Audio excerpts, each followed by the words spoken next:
Şu vidayı da sıktım mı tamamdır. Tıpkı çocukluğundaki gibi. Yazın püfür püfür oturursun. Baba, Ben sana bu salıncağı 5 yaşındayken almıştım. Yıllarca da kullandın. Sonra üniversite falan derken bir kenara attık bunu. Öylece durdu.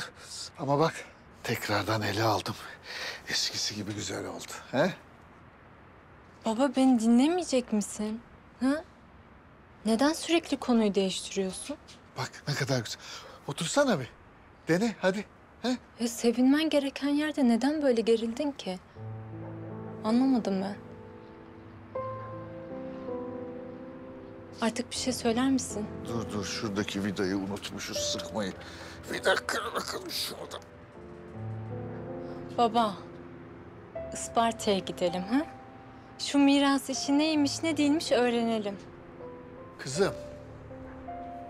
Bak o topraklardan bize hayır gelmez tamam mı? Annen oradan çıkıp geldi bir daha da geri dönmedi. Ne yapalım peki? Ha? Ya ne yapalım sen söyle. Öylece bırakalım mı ne olduğunu öğrenmeden? Yani annenin pek fazla malı falan yoktu ki. Yani yoksa ne diye tek başına gelsin İstanbul'a değil mi? İşte ben de onu merak ediyorum. Ya Goncam bak. Cilasını yeniledim. Yeni minderler aldım. Beğendin mi doğum günü hediyeni?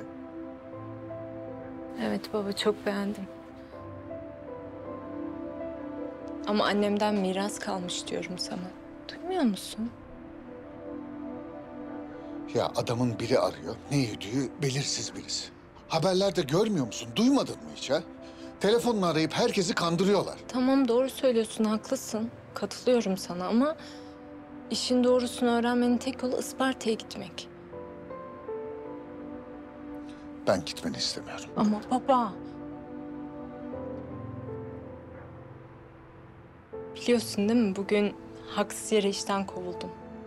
Bir sürü de iftira attılar. Ya bir düşünsene tam işimi kaybetmişken böyle bir haber geliyor. Ya bunun bir sebebi yok mudur baba? Hı? Belki yeni bir umut olur bize. Ben gitmeni istemiyorum.